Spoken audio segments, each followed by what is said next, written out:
So when I was younger, I used to watch these movies that are called How to Train Your Dragon, right? You've probably seen them as well.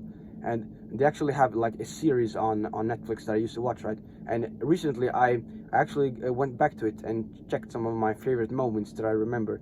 And one of the key moments that actually taught me something very, very important was when the main character is called Hiccup, like the good guy, the protagonist. He was facing the kind of the bad guy, the evil guy. His name is Vigo, right? And what happened is that there was a girl that was on Hiccup's side that was good, right? And she was essentially infiltrating Vigo's kind of he was his base, his army, right?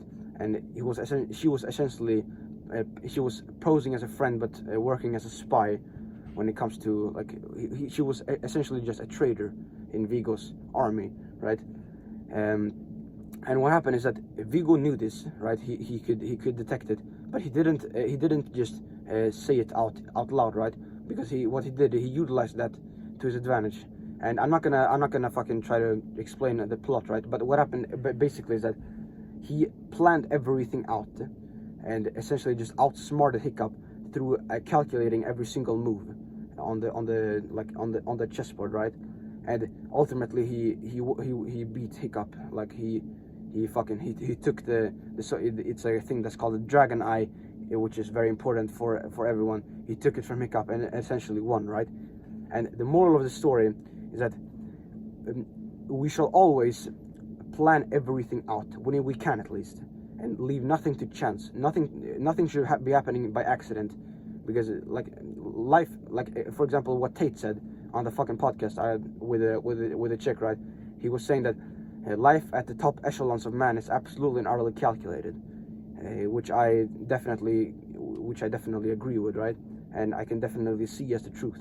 So what we want to be doing is that when we are trying to do stuff with our project, with our ventures, we want to be planning it in detail, like imagining all the obstacles, the consequences, the potential outcomes that can occur, and we want to take all of those into account, so we can ultimately like get the desired outcome. So when do we actually want to be planning stuff? So there is something called finite games and infinite games. So it's essentially that finite games are stuff that has a set end to it, with an infinite games doesn't have a set end. For example, me with working out, I'm always going to be working out. I'm always going to be doing some sort of training, either boxing or weightlifting or something else, right? But we can take one finite thing from the infinite game, from the infinite thing, right? And we can plan it out in detail, because it's gonna be very hard to plan everything out for the remainder of your life, right? Of course, there's gonna be stuff that's going to happen on the way. But for example, instead of me trying to plan my whole like adventure when it comes to training overall, I could just think to myself, okay, next time I'm going to go to the gym, what the fuck am I actually going to do there, and how am I gonna get there?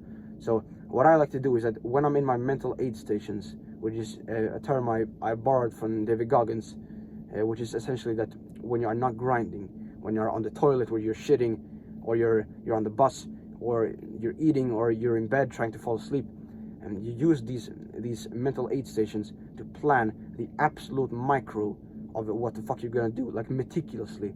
Like when I'm, for example, when I'm on the bus, on the way to the gym, right? I literally think to myself, okay, I'm gonna I'm gonna leave the bus at this stop. I'm gonna go this route. I'm gonna go up the stairs into the gym. I'm gonna go into the change room. I'm gonna get that locker. If that locker's if someone else is using it, then I'm gonna get that locker, and then I'm gonna fill my water bottle, and I'm going into the gym, do my fucking exercises, right? And I plan everything out so I can move with intention, and I can predict the future absolutely and utterly accurately, right? And that's what happened. That's what's happening when you plan everything out. I literally sit there on the bus, and once I arrive at the gym, I know exactly what I'm going to do, and there's no doubt in my mind. There's no decision. There's no decisions I need to make. There's no decision fatigue, right? I can just execute. I can focus on executing, which planning allows you to do, and it allows you to foresee everything that's going to happen, and ultimately just have a higher likelihood of winning.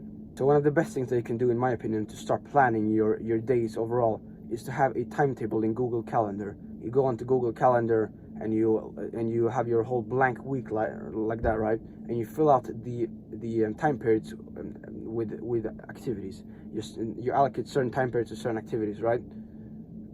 Yeah, that's right. So, and then you have your whole schedule and you have everything planned out, and you can focus on executing, because when you can focus on executing, like you will just make much more progress. You plan everything out in advance and then you execute, instead of trying to, like, you execute and then you realize you should have done this and you're trying to go this way. It doesn't work like that when it comes to actually gaining control and power and conquering stuff, at least in my experience, right?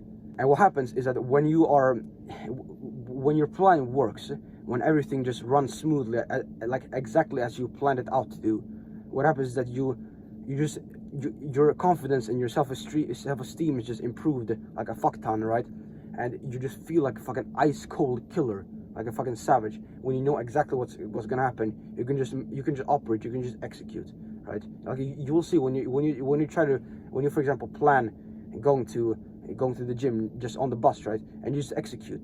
And one thing that I like to tell myself is that everything is going according to plan, right? And when you have when you have a plan like that, like it's so much easier to make much more progress, because you have like your whole execution and everything you're going to do is much more efficient, right?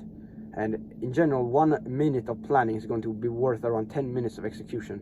But if the plan didn't work and something went as you it didn't go as you expected it to go, then you can just analyze what went wrong and see what you could have done instead, and then you try to learn from that shit. So either when you're trying to plan stuff overall, you either learn something that it didn't work and why it didn't work, or you win and you feel like a fucking ice cold killer just operating in the world, like everything is going to according to plan, right?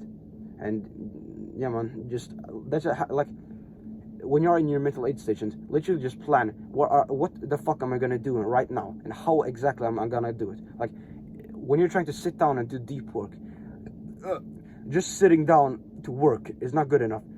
You plan beforehand, like what the fuck are you actually gonna do when you sit down to work. You're gonna do this specific task, you're gonna study this specific video from Andrew Huberman, you're going to fucking read this book, you're gonna write this script, like that. You plan it and then you execute. That's it, man.